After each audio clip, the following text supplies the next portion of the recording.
17장 15절에서 27절에 있는 말씀, 아브라함의 웃음이라는 제목으로 하나님 말씀 증거하겠습니다.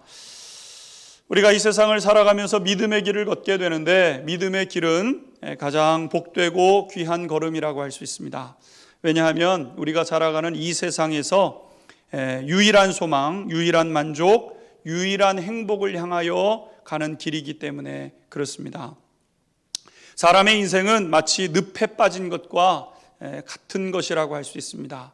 성경이 그것을 우리에게 진단하고 있고, 또 그 말씀에 비추어서 우리의 삶을 가만히 들여다보면 우리는 정말 늪에 빠진 것과 같은 그러한 삶을 살아가는구나 생각하게 되지요.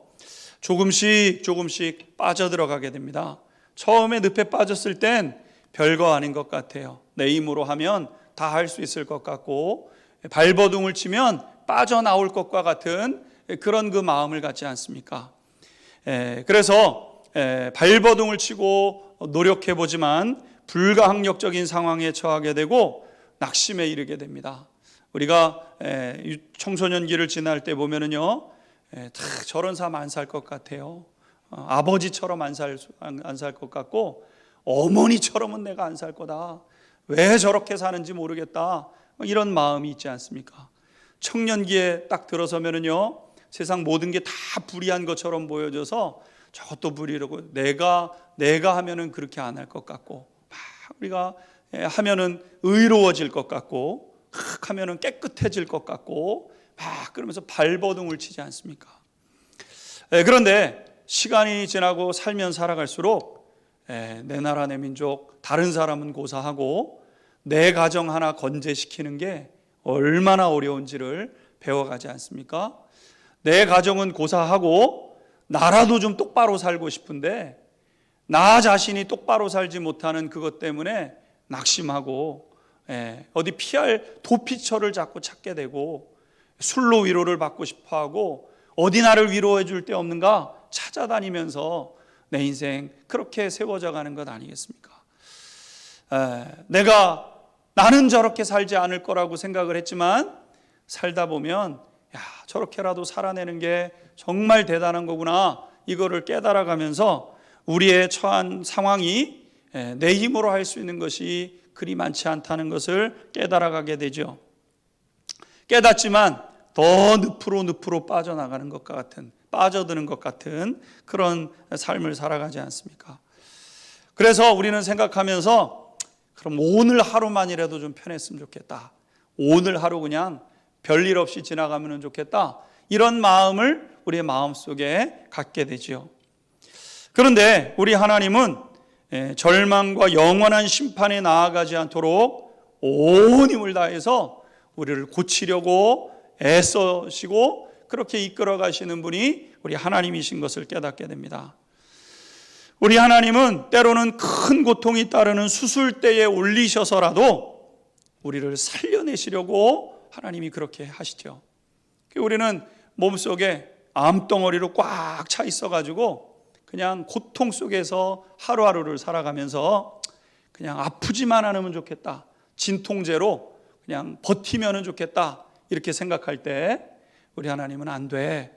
그리고 우리를 수술대를 올리시고 배를 가르시고 썩어난 부분들을 도려내시면서 다시 살아날 수 있는 기회, 참된 행복과 참된 만족이 있는 삶으로 우리 하나 건재할 뿐만 아니라 가정을 살리고 또 이웃에 하나님의 선한 영향력을 나타내는 사람들로 세워가고자 하나님이 우리를 수술대에 올리시는 거예요.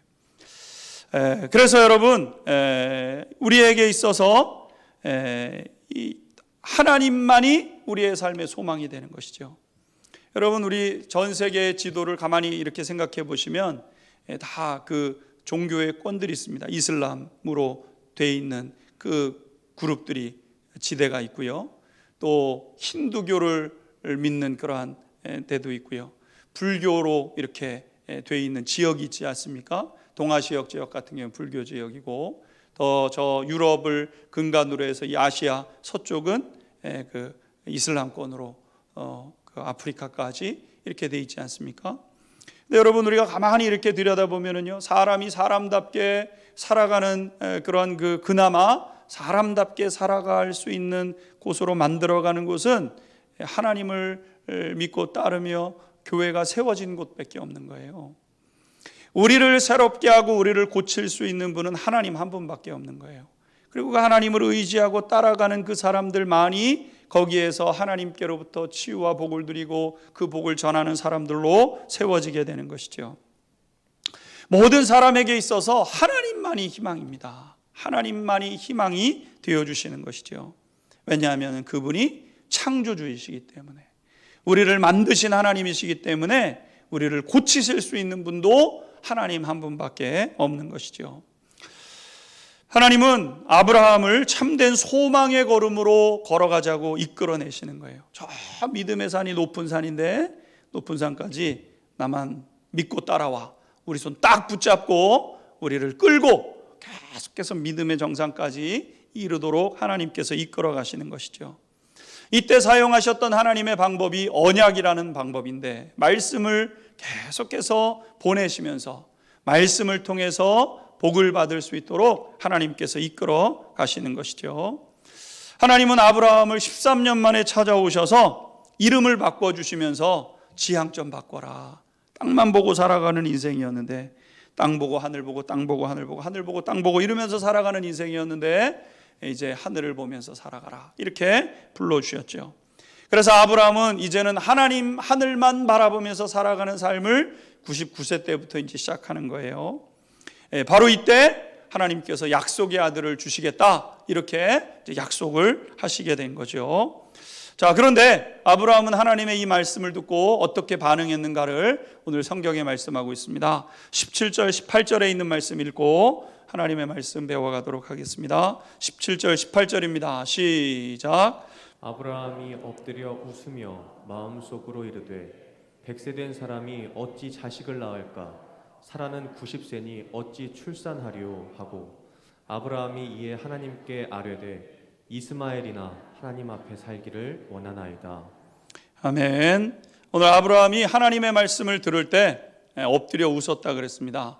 13년 만에 나타났을 때 하나님 앞에 굴복했어요. 하나님 앞에 어떤 하나님이 마음의 섭섭함이라는 것은 다 떨쳐놓고 그냥 하나님만 섬기기로, 하나님을 섬기겠다고 다짐을 했습니다.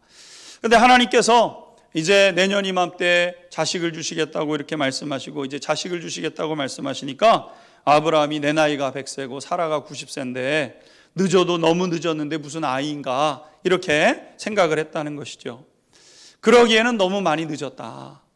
하나님이 주시려면 좀 일찍 주셔가지고 뭐 그래도 몸이 좀 되어 있을 때 그때 하나님이 주시는 것이지, 하나님 너무 늦게 말씀하시네, 이런 마음이 들어서 엎드려서 웃었다는 거예요.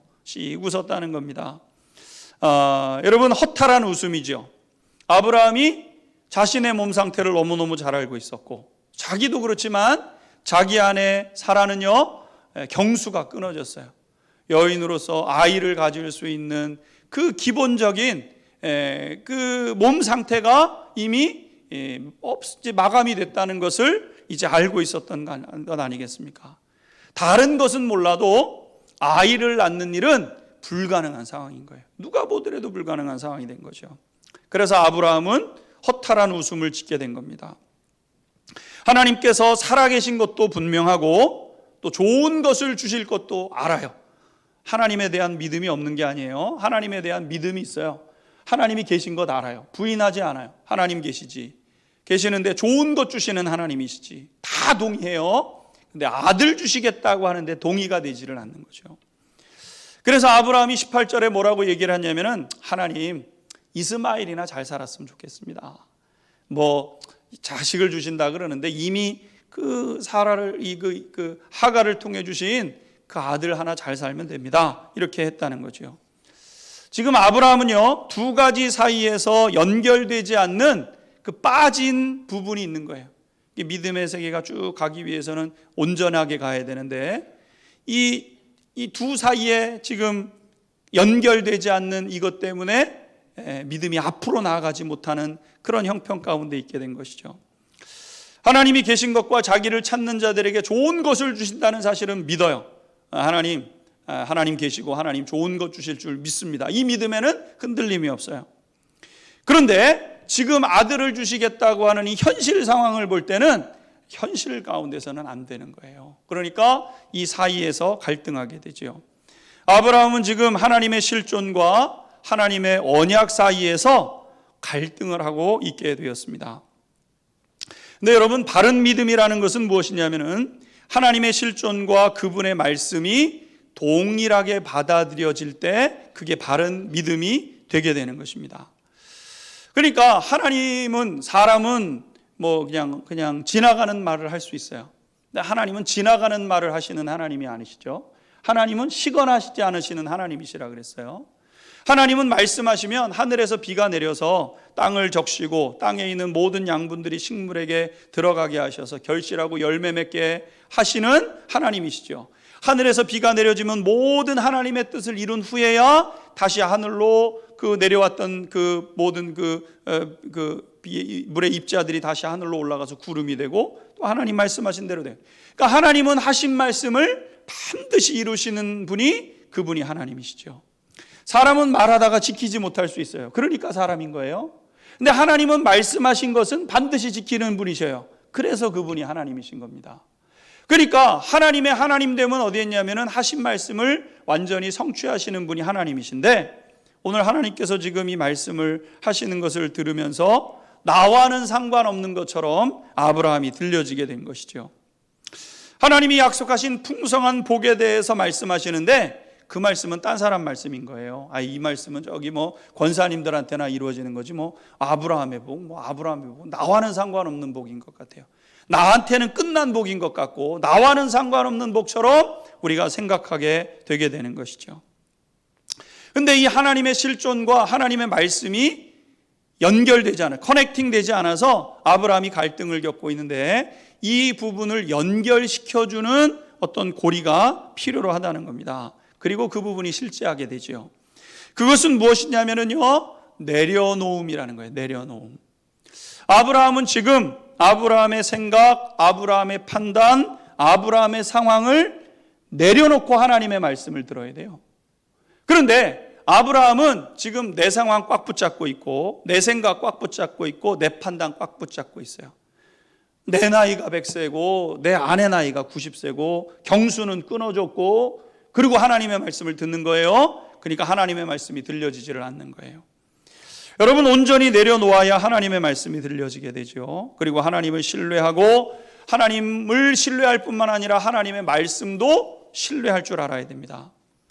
아브라함은 하나님을 믿고 여기까지 왔어요. 지난 시간에 말씀드렸던 것처럼 지금 창세기 17장은요 믿음의 저 높은 정상을 치면은 8분응선까지 이르게 된 거예요.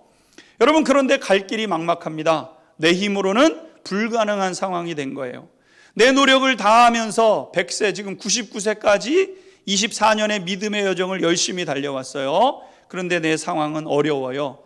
나는 내 힘이 점점 쇠하여지고 아내는 경수가 끊어져 가지고 아이를 가질 수 있는 길이 없어요. 막막한 길에 이르게 된 것입니다.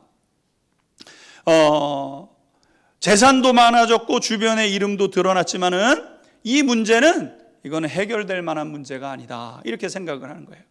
8분응선에 와서 저 꼭대기까지 와야 된다, 하나님께서 지금 말씀하셔서 저 꼭대기를 보는데 올라갈 자신이 없는 거예요. 올라갈 힘이 없다고 주저앉고 싶어 하는 것이죠. 여러분, 이런 일들이 일어나는 것은 믿음의 정상을 바라보는 그 앞에서 일어나게 된다는 것입니다. 여러분, 우리의 믿음도 마찬가지예요. 우리가 믿음 생활할 때 사실 창세기 17장까지만 오셨어도 잘 오신 거예요. 잘 오신 거예요. 그러나 여러분, 이 믿음의 여정을 걸어가야 되는데, 여러분, 정상에 오르려고 하는 분들은요 이 믿음의 8분응선에서는 다 내려놓으셔야 돼요. 다 내려놔야 그 믿음의 정상에 오를 수 있는 거예요. 여러분, 우리의 신앙은 뒷동산 오르는 신앙이 아니라 그랬습니다. 여러분, 뒷동산 오를 때는 텐트 짊어지고 버너 짊어지고 고기에 라면에 오늘 밤 무드등 켜놓고 자야지, 무드등 켜놓고 다 준비해서 오르죠. 그러나 여러분, 믿음은 뒷동산 오르는 게 아니에요. 저 높은 히말라야 산과 같은 나를 죽이고 나를 이겨내고 나는 십자가에 못 박고 그리스도가 사는 삶의 지경에 이르기까지 이르러야 되기 때문에 여러분, 아브라함이 이제 창세기 21장에 가보시면 알지만은요, 오기야 금이야 키우던 그 아들의 목에 칼을 들이대는 그 믿음을 가지고 그 하나님 앞에 섭니다. 나를 죽이고 나를 극복해내는 그 지경까지 이르러야 참된 믿음의 지경에 이를 수가 있습니다. 그런데 저 눈앞에 보이는 그 믿음의 고지가 보여요. 근데 내 8분 흥선에 있어요. 여기에서 올라가는 길은 이전과는 달라요. 다 내려놔야 됩니다. 텐트도 내려놓고 배낭도 내려놓고 다 두고 최대한 가볍게 내 몸을 가볍게 하고 필요한 것만 딱 들고 정상을 향하여 올라가는 거예요. 지금 하나님은 그거를 말씀하고 계시는 거예요. 지금 아브라함은 모든 형편 때문에, 자기의 형편 때문에 염려, 근심, 걱정이 많은 거예요. 하나님은 오늘 지금 뭐라고 말씀하시냐면은 너의 형편, 너의 염려, 근심, 걱정 다 내려놔. 내가 할 테니까 내 손만 붙잡아. 내가 그 길을 인도해서 갈 테니까 네 지금 무거운 짐은 안 돼. 무거운 짐 다 벗어버려. 네 상황 다 벗어버려. 걱정? 아유, 100세에 어떻게 아이를 낳고 90세에 애는 어떻게 가질 뿐만 아니라 어떻게 애를 낳습니까? 요즘처럼 뭐 의술이 뛰어나가지고 안 되면은 이게 제왕절개를 하는 상황도 아니고 90세 된 여인이 아이를 갖고 아이를 출산한다? 하나님 안 돼요. 이게 아브라함의 생각이죠. 걱정하지 마. 그 걱정하지 마. 걱정 내려놔. 걱정 내려놓고 내 뜻만을 따라. 이것이 하나님의 말씀이었던 거죠. 사랑하는 성도 여러분, 우리 성도님들이 여기까지 오셨어요. 오늘 이 코로나 상황에 여러분 교회에 달려나와서 이 추운 날씨를 뚫고 우리 성도님들이 오늘 예배의 자리에 오신 것만 해도 사실 대단한 믿음이셔요. 근데 여러분, 여기에서 멈추시면 안 되고 끝까지 이르셔야 돼요. 믿음의 정상까지 이룰 수 있게 되기를 주님의 이름으로 축원합니다. 우리 공동체 안에서 아브라함과 같은 분들이 몇 분은 나와야죠. 몇 분은 45년의 역사에 이 아름답게 세운 성전에서 아브라함과 같은 분이 나오셔야죠. 아브라함과 같은 믿음을 가지신 분이. 여러분, 이스라엘 백성들이 10가지 기적을 보면서 애굽 땅을 떠납니다. 그냥 무슨 일이 있으면 갑자기 그냥 재난이 닥쳐오는 거예요. 애굽에 한 가지만 닥쳐도 휘청할 텐데 10가지 재앙이 계속 닥치니까 바로가 두 손 두 발 다 들고 나가라 다 데리고 나가라 이렇게 했어요. 그래서 이스라엘 백성들이 모든 것을 다 가지고 양과 모든 재산들을 다 가지고 그 폐물을, 각종 폐물을 가지고 막 노래를 부르면서 애굽에서 나왔잖아요. 그리고 하나님의 인도하심을 받아서 어디에 이르냐면은 홍해 앞에 딱 이르게 됩니다. 하나님의 정확한 타이밍에 맞춰서 걸어가서 갔더니 앞에 홍해예요. 양옆은 산들로 돼 있어요. 갈 곳이 없어요. 근데 그때 보니까 애굽에서 그때 바로가 이 군대 그 말과 병거를 가지고 수많은 군대와 함께 이 이스라엘 백성들을 쫓아오잖아요. 앞에는 홍해예요. 말 그대로 붉은 바다입니다. 붉은 바다를 보면서 막 사람들이 막 겁에 질려요. 저 붉은 바다처럼 내 피로 여기에 가득 채워지겠구나. 내 피가 강물처럼 여기에 채워지겠구나. 사람들이 막 두려워서 어쩔 줄을 모릅니다. 여러분, 이스라엘 백성들이 10가지 재앙을 보고 출애굽을 했음에도 불구하고 이때 외친 게 뭐냐면은 애굽으로 돌아가자는 거예요. 애굽으로 돌아가자. 여러분, 이스라엘 백성들이 왜 그랬습니까? 내 환경, 내 생각을 내려놓지 못했기 때문에. 갈 곳이 없어요. 앞으로도 못 가요. 오른쪽으로도 못 가요. 왼쪽으로도 못 가요. 어디로 가요? 죽었구나. 내 생각을 내려놓지 못한 거예요. 지금 이 상황을 내려놓지 못한 거예요. 여러분, 하나님이 절대 주권으로 이끌어 오셨다는 그 믿음, 10가지 재앙을 막 부어주셔서 여기까지 왔어요. 그럼 여기까지 왔으면 하나님이 죽이시려고 여기까지 인도하셨습니까? 아니에요. 하나님 그런 하나님 아니시잖아요. 그럼 믿음을 가지고 하나님이 무슨 일을 행하실까를 봐야 되는데, 하나님이 무슨 일을 행하실까에 대한 기대는 없어요. 하나님은 못 보는 거예요. 뭐만 보냐면 자꾸 내 상황만 보는 거예요. 내 형편만 보는 겁니다. 그리고 어려움을 만나니까 기껏 한다는 소리가 뒤로 돌아가야 된다는 거예요. 뒤로. 여러분, 내려놓지 못하면은 앞으로 나아갈 수가 없습니다. 뒤로 돌아가게 될 뿐이에요. 믿음의 8분 응선에 이르렀을 때 여러분, 내려놓지 못하시면은요 결코 믿음의 꼭대기까지 올라가실 수 없습니다. 그래서 하나님은 홍해를 앞에 두시고 애굽 군대를 뒤에 두셨던 거죠. 뻔히 죽은 목숨이라는 것을 절실히 알게 하기 위해서. 살려주시는 분은 하나님이시구나, 하나님이 다 하시는구나, 이것을 알게 하시기 위해서 이스라엘 백성들을 이끌어서 우연히 홍해 앞에 선 게 아니라 하나님의 인도하심을 따라서 홍해 앞에 서는 거예요. 그러니까 여러분, 우리가 믿음의 길을 걷다 보면 우리가 홍해 앞에 서게 되는, 그게 정상이에요. 그게 잘 가고 있는 길이에요. 앞뒤 꽉 막힌 상황에 서게 하는 게 믿음의 바른 길을 걸어가는 걸음이라는 것이죠.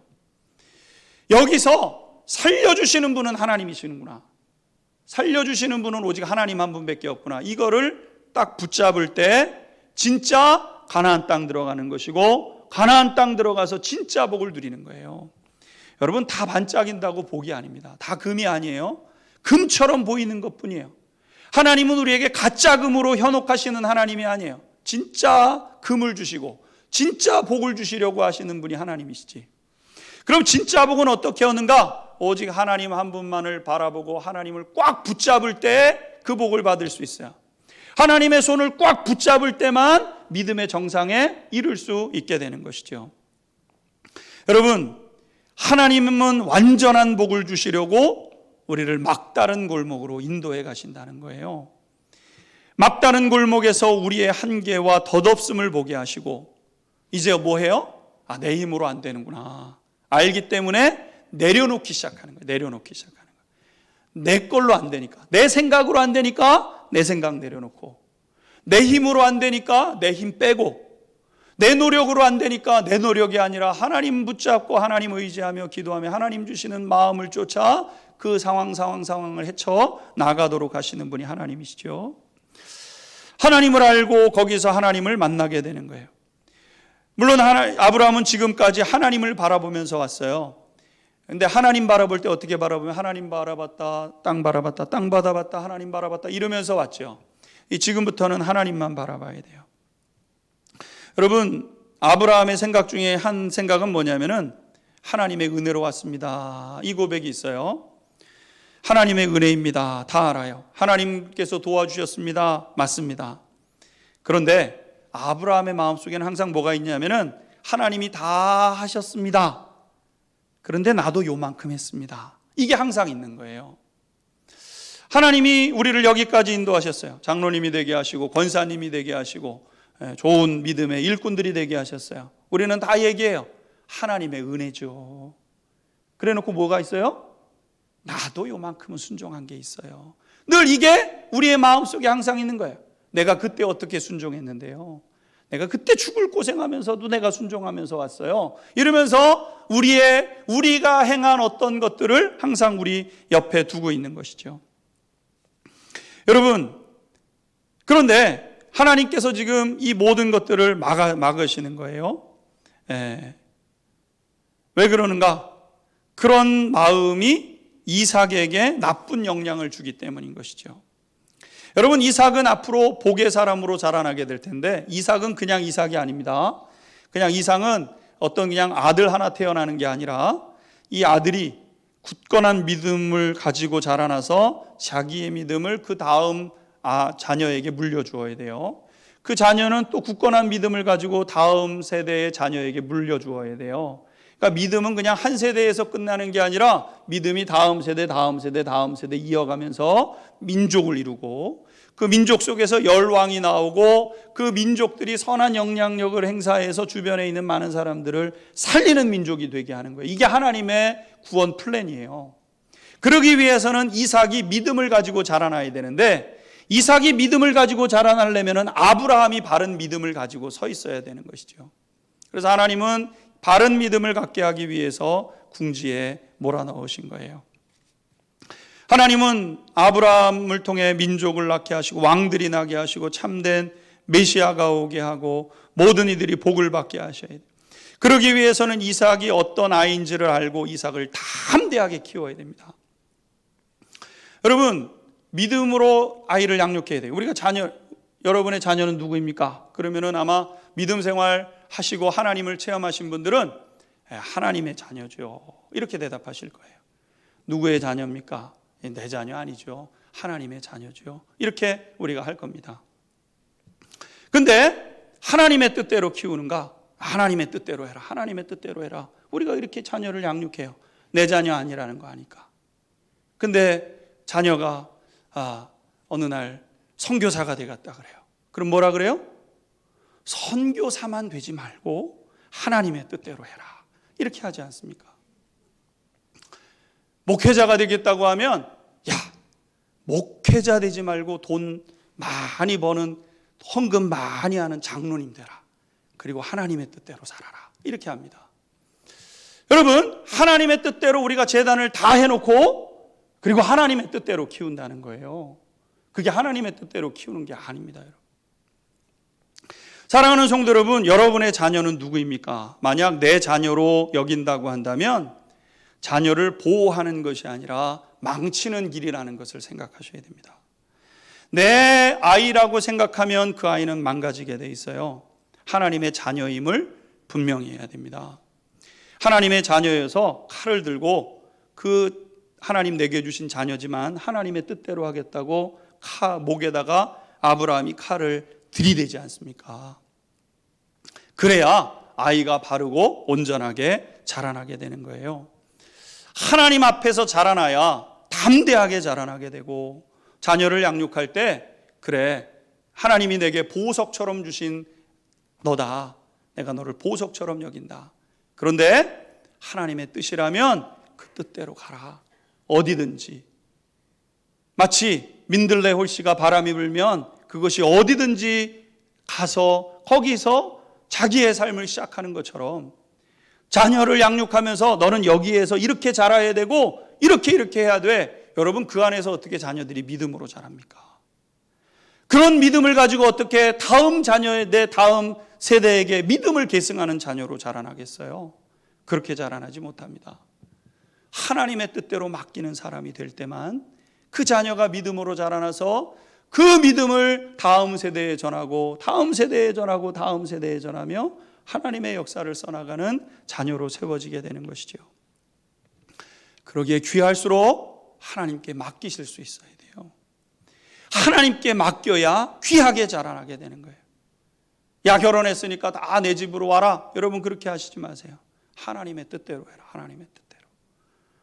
나는 내 힘으로 살 테니까 하나님의 뜻대로 살아라. 하나님의 뜻대로 살아갈 때 자기의 믿음을 가지고 하나님을 찾으면서 다음 세대의 믿음을 계승하는 역사가 있게 되는 것이죠.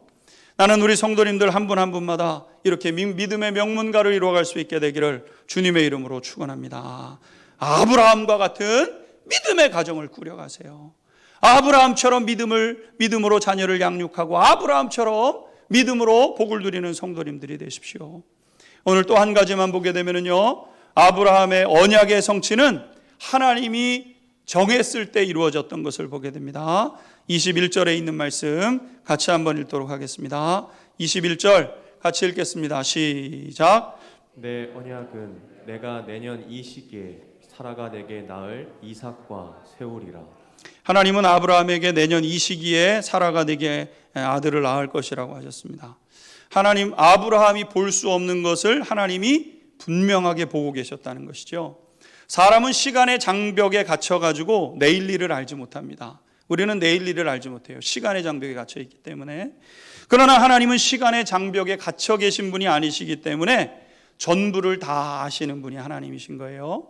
아브라함의 9세 때 아이가 없고 태중에 아이가 없어요. 근데 100세가 되면 아브라함이 품에 이삭을 안고 기뻐할 것을 아브라함은 못 보는데 하나님은 보고 계시는 거예요. 내년 이맘때에 될 일을 하나님은 보고 계시는 거예요. 여러분, 저와 우리 성도님들은 언제 어디서 죽을지 모르잖아요.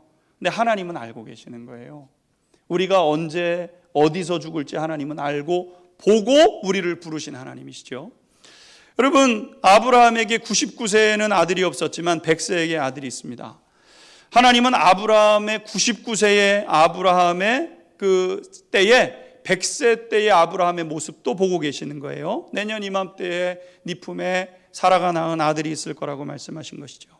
근데 99세 때의 100세 때의 모습을 보신 게 아니라 아브라함을 부르셨던 75세 때에 이미 100세 때 아들을 얻고 있을 것을 하나님이 알고 계셨고, 실상은 그 이전에 알고 계셨고, 심지어는 아브라함이 태중에 있을 때 100세가 되면은 아들을 안고 있을 것을 하나님은 알고 계셨다는 사실이죠. 그래서 다윗은 나중에 이 사실을 깨닫고 시편 139편에서 하나님이 나를 태중에서부터 알고 계셨구나, 이렇게 고백을 하고 있는 것을 봅니다. 사도 바울도 보게 되면은 하나님이 나를 태중에서부터 선택하셨구나, 이렇게 고백을 했던 것이죠. 그러므로 사랑하는 성도 여러분, 안심하십시오. 여러분, 하나님은 우리 성도님들의 완전해져 있는 모습을 보시고 여러분을 부르셨다는 거예요. 이게 잘 이해가 안 되시죠? 여러분, 우리가 지금은 이런 모습이지만, 내 모습이 지금 실수도 많고 실패도 많고 하지만 하나님께서는 내 모습이 완전하게 될 것을 아셨기 때문에 그 모습을 보시고 부르셔서 완전케 되어진 그 미래의 모습을 보시고 오늘 의롭다라고 인정해 주신 거예요. 이게 칭의예요. 칭의. 의롭다고 인정해 주신 거예요. 내 지금 형편의 모습이 온전해서가 아니라, 온전해지기를 바래서 그런 것이 아니라, 내가 앞으로 완전해져 있는 모습을 하나님은 보시기 때문에 미리 보시고 오늘 우리가 살아가는 우리의 모습에 의롭다라고 칭해 주시는 칭의의 은혜로 함께 하시는 거죠. 하나님은 정확한 때에 우리 성도님들을 부르시고 인도하시고 이끌어 가시는 분이 우리 하나님이십니다. 그러기에 우리도 믿음의 눈을 들어서 하나님이 우리를 의롭다라고 하셨으면 우리는 의로운 사람이 되어 있게 되는 거예요. 내 의지와는 상관이 없어요. 나는 못하는데요. 나는 못하지만 내가 하나님 손 놓지 않고 붙잡고 순종하며 걸어가면 나는 거룩한 사람이 되어 있을 것이고, 나는 온전한 사람이 되어져서 아브라함의 복을 누리며 아브라함의 복을 전하는 사람으로 세워지게 될 것입니다. 이 복을 누리는 우리 성도님들이 될 수 있게 되기를 주님의 이름으로 축원합니다. 같이 기도하겠습니다. 세 가지 같이 붙잡고 기도하겠습니다. 하나님의 언약은요, 내려놓음을 통해서만 성취됩니다. 자꾸 내려놓으세요. 하나님의 뜻이 뭐라고 말씀하시든, 손해보는 것 같아도 안 되는 것 같아도 하나님 된다 하시면 되는 겁니다. 그래서 하나님 된다고 하시는 그 말씀인지 내가 하나님 앞에 묻고 그 마음 확 붙잡고 살아갈 때 하나님 역사하시죠. 하나님의 언약은 하나님의 방법으로만 성취되기 때문에 사라를 통해서만 이루어졌습니다. 그리고 하나님의 언약은 하나님의 정하신 때에 이루어지게 된 것이죠. 걱정 말고 내려놓으세요. 하나님의 손을 꼭 붙잡으세요. 하나님만 의지하고 걸어가는 걸음 되어져서 믿음의 명문가 세워가게 하시고 이 땅에서 누리는 복과 오는 복 다 받아 누리는 믿음의 백성들로 서가도록, 그것이 하나님의 마음이오니 하나님의 마음 이루어가는 복된 성도 복된 가정 되게 하옵소서. 주여 세 번 부르시고 합심해서 함께 한 목소리로 기도 올리겠습니다. 주여 주여 주여. 아버지 하나님 고맙습니다.